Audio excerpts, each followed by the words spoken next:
We have some breaking news in the Deshaun Watson case. From the looks of it, Deshaun Watson may sue the NFL. And in fact, if he's suspended for more than 1 year or indefinitely, we'll break down the tweets that let us know this, and we'll break down what that means for the Cleveland Browns moving forward towards training camp in the meantime.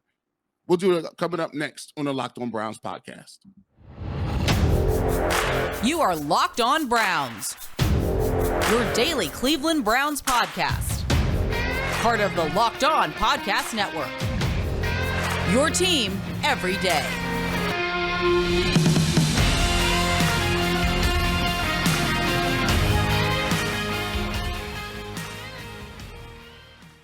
Welcome back, my friends, to the show that never ends. Your daily delivery of all things Dog Pound, LGB on the LOB, the Locked On Browns podcast, brought to you by the Locked On Podcast Network, your team every day. Appreciate everybody who makes Locked On Browns their first listen day in, day out. Whether it's on your favorite podcast platform, make sure you follow and subscribe to the show. Of course, now on YouTube, the growth over there is exceptional. The response, the viewership has been incredible. As a network whole, and, Locked On has well over 100 shows since the addition to YouTube here for Locked On Browns, with Garrett joining along for the ride. This has become a top 10 viewed podcast through the Locked On Podcast Network. And, look, Garrett and I, we think we put out solid work every day, but none of it means a hill of beans if nobody comes and watches, or nobody's downloading, nobody's listening. So obviously, you guys, huge part of, what's gone on here to this point. Your host, Jeff Lloyd, at Jeff_LJ_Lloyd. Your host, Garrett Bush, at GBush91, the Ultimate Cleveland Sports Show, Monday through Friday, 11 to 1 on YouTube. Barbershop Saturday morning on 92.3 The Fan. Of course, with summer, you might get a couple extra appearances, Garrett, over there on The Fan. So, make sure you keep your eyes and ears out for that. We've done a couple episodes here on training camp previews, the running back room, the offensive line room. So make sure, if you haven't, get to those. We're going to have to, jump in here. This was not the plan, but we always knew, with the Deshaun Watson situation, there's going to be times where we had to adapt from what we did want to report or shows we did want to do. To keep you up with the latest. First thing I do want to say here is please understand that Garrett and I are giving this all the sensitivity it deserves. We have absolutely tried to do that, but we also have to try and report on, what the news is, what the facts are. From Pro Football Talk, yesterday, obviously, and the first of the PFT tweets was kind of just a little bizarre, because it didn't seem like this was something that wasn't known. The NFL Players Association had already said they would be willing to back Deshaun Watson in an effort in court if they felt the suspension was, egregious, too long, or it was indefinite. This was things. So that part of the PFT talks was a little strange, because it didn't seem like, it was something that was coming out of nowhere. Everybody kind of knew this, I thought. So, but then you get to this morning's news from Pro Football Talk, where the belief is it'll never get to that point, because, and who knows? Look, I don't know necessarily if Sue Robinson is talking to anybody. I probably feel most likely she isn't. But I think if you're looking at this from burden of proof and legalese and those type of things, maybe they're getting the understanding that Sue Robinson is looking anywhere from 2 to 8 games.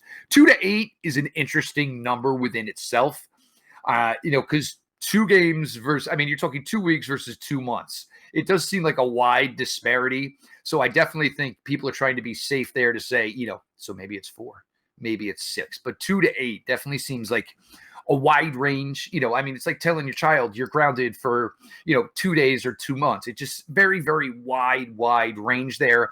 But of course, that gives plenty of people, a chance to be correct if it's 2 to 8, because that way, if it's 2, 4, 6, 8, everybody wins. Everybody's essentially right with that talking. But Garrett, this is the news today.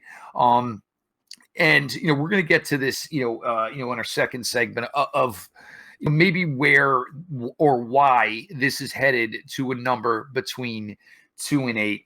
When does the final verdict come? Only Miss Sue Robinson knows to this point, Garrett. Yeah, so I'm with you on the situation. We've talked about it here. A lot of other places have talked about it, and I think one of the things I said earlier was, hey, the Players Association, and just to give you guys a heads up and just to educate you on what the Players Association is, it's a union. So it's collectively bargained. And when you do things, any discipline, whether you work at a steel factory and you have a union, whether it's carpenters, whether it's electricians, whether it's plumbers, those unions that operate have collective bargaining. So if you want to suspend somebody or discipline somebody as an employer, um, and you have a union where you work, well, you have to negotiate that stuff, or you have arbitration if you guys disagree on a termination, you disagree on maybe paid leave, any disciplinary actions. A union rep may be involved with that because they are representing the plumbers, the electricians, the carpenters, the steel welder. They're representing them as a whole. So it's no different with the NFL. So when you have any player, let alone a prominent player, what happens is, those individuals, if they're going to get suspended, and the NFL is looking at it, the next step is to go through line by line of the conduct policy and say, okay, which conduct policy or which policy did he violate, right? And so basically, because the NFL, it has a very vague and very um all-encompassing language in their collective bargaining and conduct policy, it gives them an opportunity to discipline people for a wide variety of things, right? So they don't have to have micro specific definitions. They just said, listen, if you're doing something to impugn the integrity of the league, we have a right to suspend you, right? So they've come up with this process, and Sue Robinson is the arbiter in this process. Now, the Players Association agreed on her, as well as the NFL and the owners. They agreed on this process and with her. So right now, what they're saying is, hey, as a union, we are willing to fight this moving forward, not necessarily because they believe that Deshaun Watson is without any sort of he's innocent here. That's not what they're speaking on. What this process is speaking on is just the checks and balances that you have between a union and a representative, as well as the employer. So when this situation happens, the Players Association, from their perspective, is trying to stop precedents. They don't want, moving forward, that you could get an indefinite suspension based on simple allegations, right? It boils down to that's what they're fighting. If someone alleges you did something, right, and you aren't charged with a crime, the Players Association is viewing it as, well, we have to protect players that come not only today but tomorrow, because that means it would take it a step further.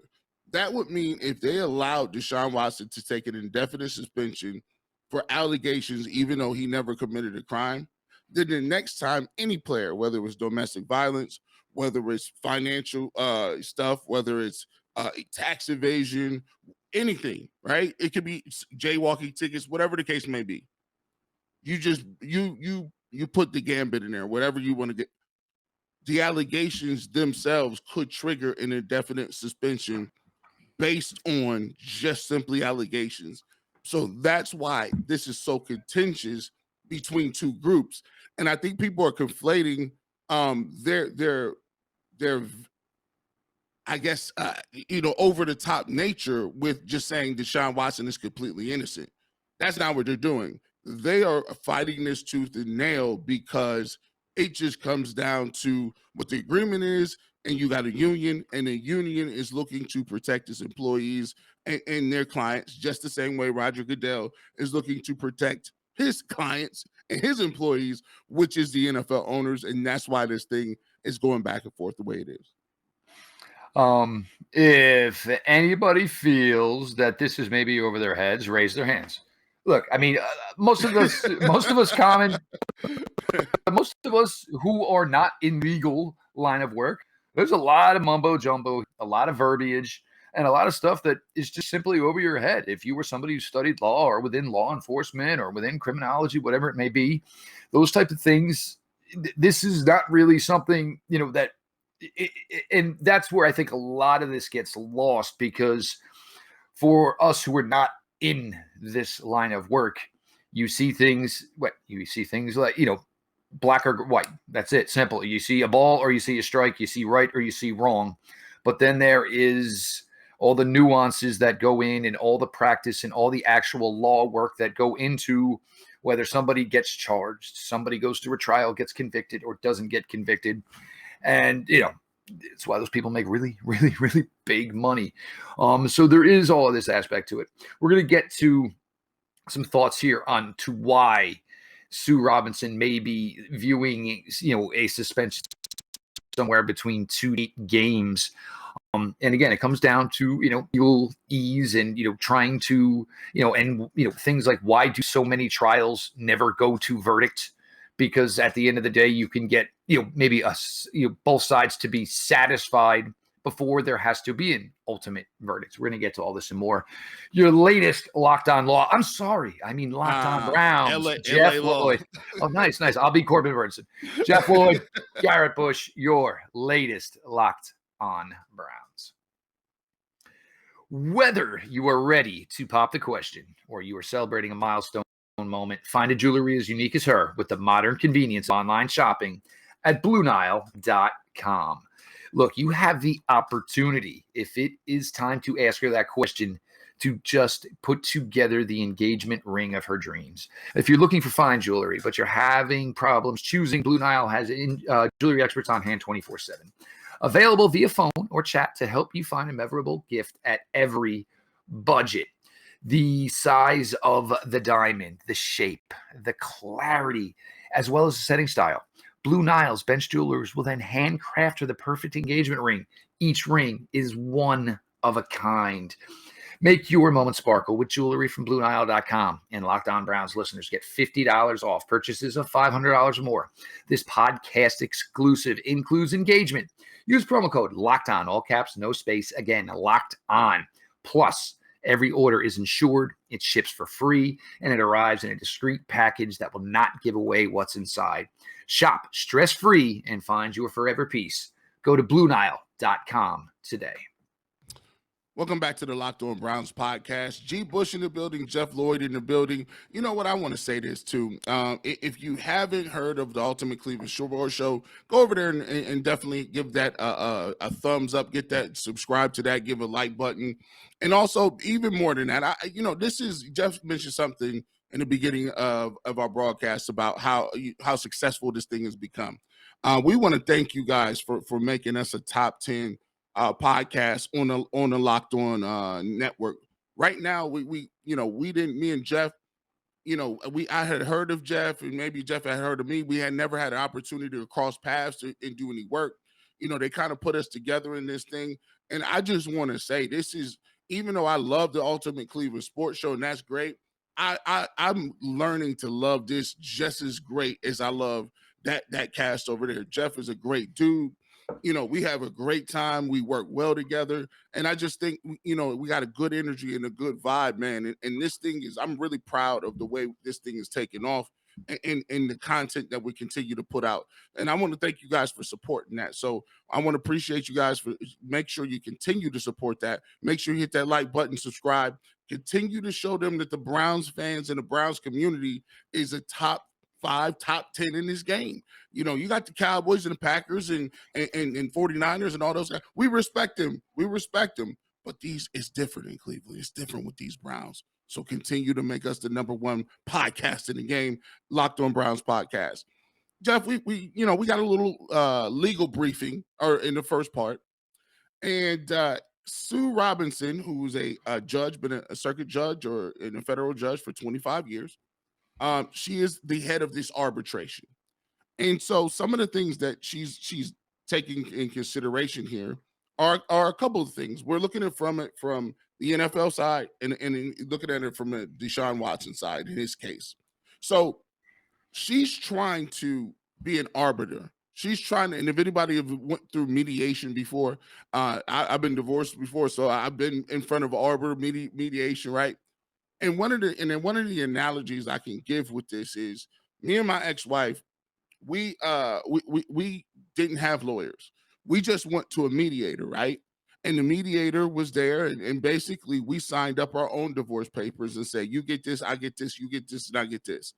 And it worked out really well because either one of us didn't walk away with nothing. Either one of us didn't walk away with just a bag left in your hand and upset. Because what happens is if you feel like you being aggrieved, and sometimes if you're trying to do that and have those conversations and you got lawyers on this side and lawyers on her side, all of y'all are gonna get screwed because the court cost is gonna be crazy. One of you two, you're gonna be forced to be punitive, and then all of a sudden, especially if you have kids, now you're talking about the kids. So I think mediation is probably the best decision that either the NFL and Deshaun Watson could do it, because now you have a person who's impartial, a person who saw all the facts, who's looked at the depositions from the grand jury, heard 5 of the women or 4 of the women now with the allegations, and they both had a chance to present their cases to Sue Robinson. She even gave them an extra week to give additional briefings that say, okay, there's one more thing we want you to consider, Judge, in our case. Here's some more information, documents, records. So she has all of that. She has all of those records. And one thing that could be on the horizon here, and this is, people should not outrule this. She is trying to give them an extra opportunity to get in the room, Jeff, and say, look, Deshaun Watson, NFL, they talk to each other. Deshaun Watson is hell-bent on 0. The league is hell-bent on a year or an indefinite suspension.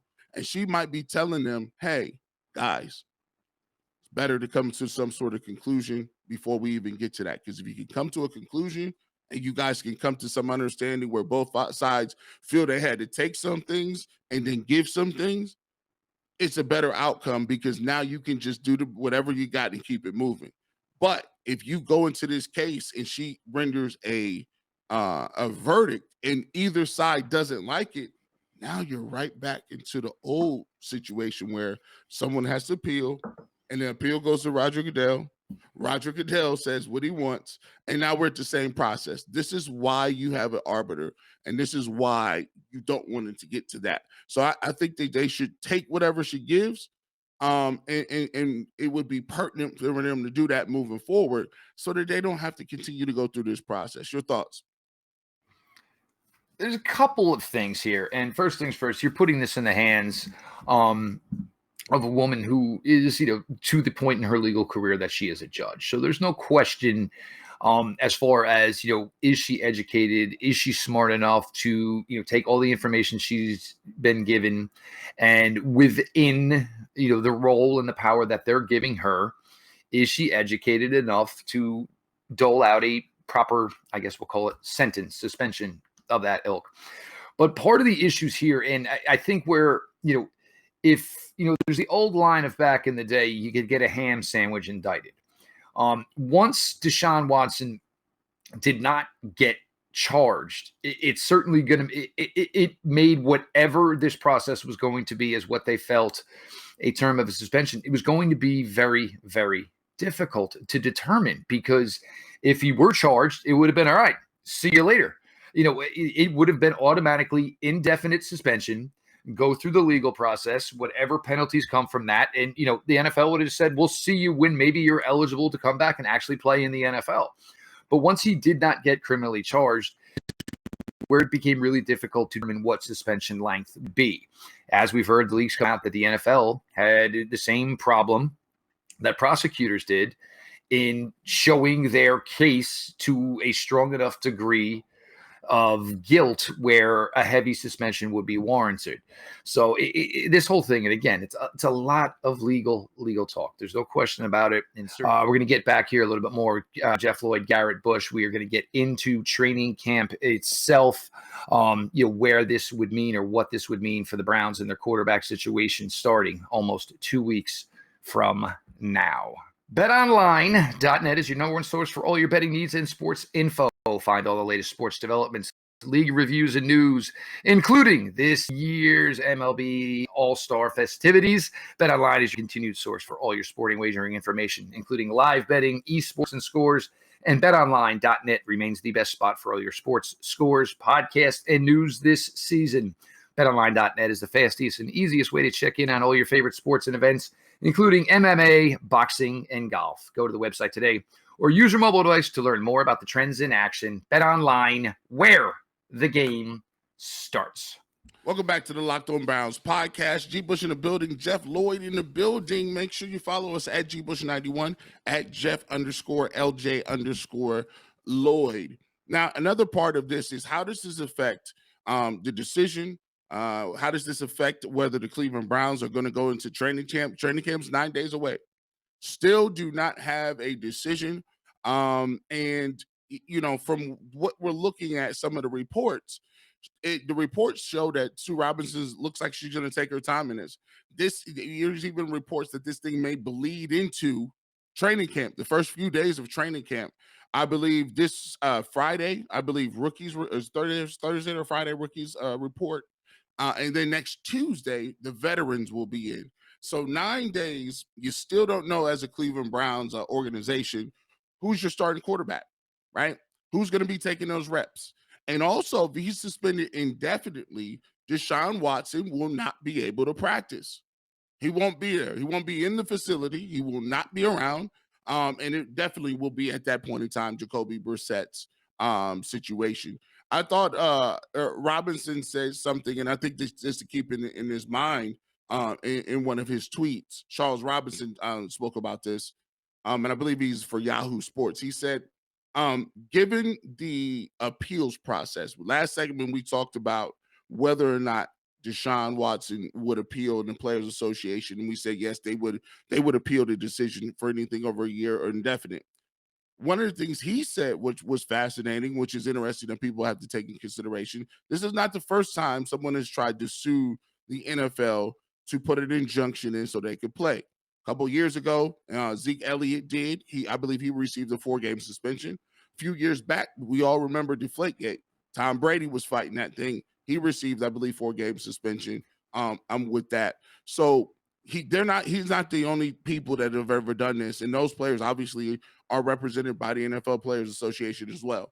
He also went on to say that it's very difficult for plaintiffs to win those cases because when you usually have a collective bargaining agreement in place and you go through that process, if it's already signed, sealed, delivered in stone, you guys, the PA and the NFL signed off on it. Generally speaking, the federal judges do not want to overturn those collective bargaining agreements because that's something that you've already done. You've already went to mediation. It's in black and white, so you have to follow it. However, I must say this. In those cases, the NFL Players Association was not alleging that owners were doing some of the same types of things that the players are doing. So that's the argument that they're going to make. You say, well, what's different? Well, Tom Brady never said that, the Cleveland Browns or any other teams were deflating footballs. It was just, to our knowledge, it was just them. In the case of the Ezekiel Elliott, it wasn't like Ezekiel Elliott brought Jerry Jones did it. Well, Jerry Jones has these harassment cases. He never brought those.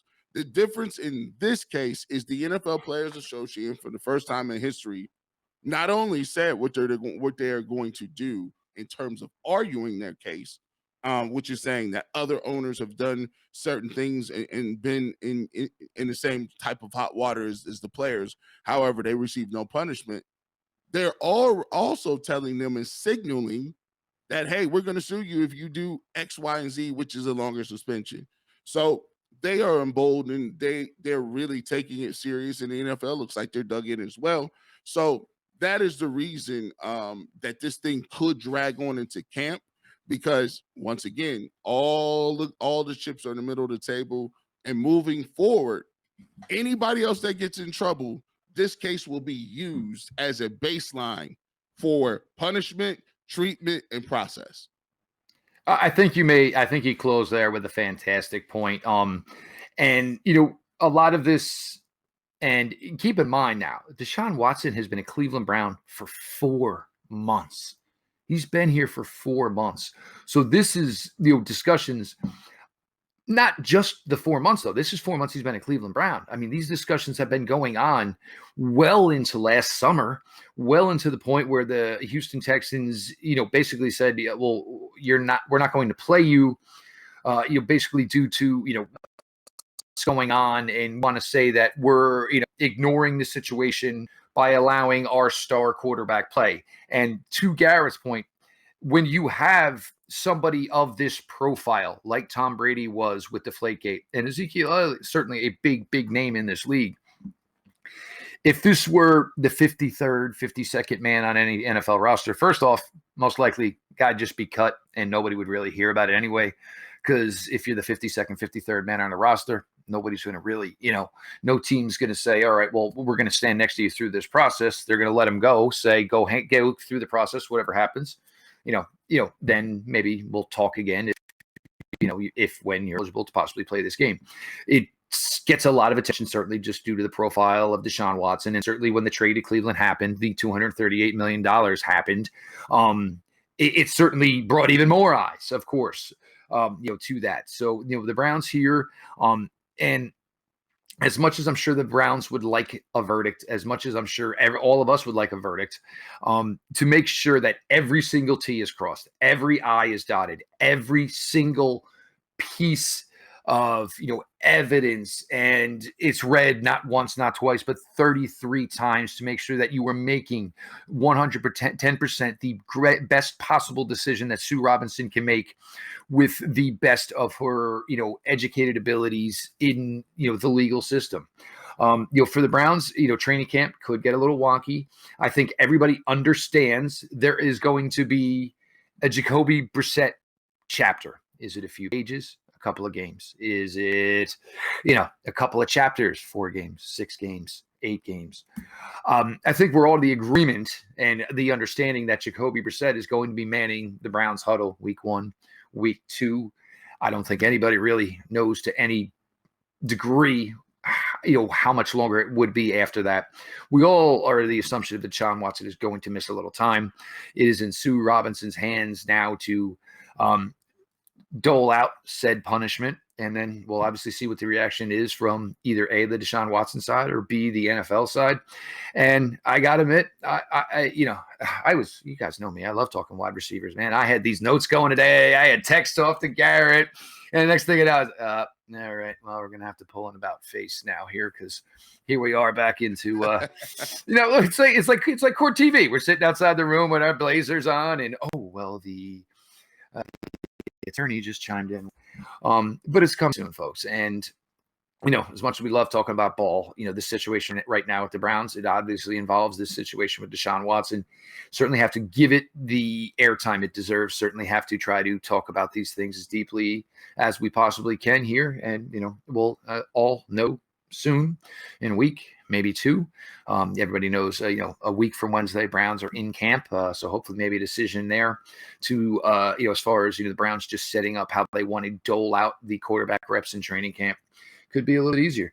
But, Garrett, it's been difficult. And again, for everybody, look, we've tried to give this everything we could as far as, being fairness. Look, I don't know anything. I'll be honest. I don't know one thing. I don't know anything either way, as far as, what went on with, Deshaun Watson and these things, and, trying to stand, do some of this and pretend we're legal analysts when we know darn well we're not. But, just trying to give you guys this evidence, basically the way this is working out, to the best of our abilities. And what you're doing is when you're looking at this, you're trying to just give you guys a sneak peek or insight as to what it goes on in the thought process behind the decision that we'll make, right? When the decision comes, there'll be people that may be a little upset at the decision either way. Whether you're for Deshaun Watson and you think that he should be able to play or he shouldn't get 0 games, whether you think that the allegations are true and you feel like he should be suspended for a year or indefinitely, we're giving you the background and insight into what's going to go into the decision from the judge. We're going to give you the insight of saying, all right, well, this is what the judge, Sue Robinson, is having to look at. This is her timeline. And then we also give you the perspective of what Deshaun Watson and the NFL Players Association is thinking about as they go through the situation. All in all, we are looking at it from a perspective of the Cleveland Browns in general. When do they get their franchise quarterback back on the field? How does that affect the Cleveland Browns? Jacoby Brissett, is he getting the snaps? Pretty soon after we get a verdict, we start to pivot into those things, and then the situation is in the rear mirror. We'll talk about what's going on the field, and we will talk about how the Cleveland Browns go about ultimately winning the first game of the season against the Carolina Panthers and their old former quarterback Baker Mayfield. So that's the timeline of events, and we're just looking forward to, like everybody, trying to get this thing over with. And of course, turning all eyes to week 1 in the Carolina Panthers and those black helmets. I always thought a Panther was black. Best thing about that, those uniforms look dope, but I don't know who's tuning in week 10 for a Falcons-Panthers Thursday night game, which could literally involve 2-17 at that point. But the helmets, those are beautiful. Jeff, Lloyd, Garrett Bush, your hosts here on Locked On Browns. Garrett, certainly part of the Ultimate Cleveland Sports Show, Monday through Friday, 11 to 1. All sports and Cleveland sports coverage. They certainly break out into some other things, maybe sometimes outside the realm of sports. But make sure you're checking out the Ultimate Cleveland Sports Show, the barbershop. On the 92.3 The Fan, Saturday mornings, 9 to 12. Of course, summer. Garrett is always in the bullpen, willing to bail somebody out. So always some extra time for Garrett Bush over at 92.3 The Fan during summer. Make sure you're following at GBush91. Myself at Jeff_LJ_Lloyd. DMs are open. The show at Locked On Browns. Follow back account. DMs are open. Appreciate everybody who makes Locked On Browns their first listen every single day, whether it's your favorite podcast platform or, of course, now on YouTube. Again, the viewership, the subscriber. I mean, you guys have all been just awesome and cannot be, thankful for that. So please keep it all coming. The support means the world to you. Again, the success of this means nothing without people to view it. So, we are never of, the thought process of not how important all of you listeners, truly are to the growth of the show. All of this being said, this has been your daily delivery of all things Dog Pound. LGB on the LOB. Let's go Browns.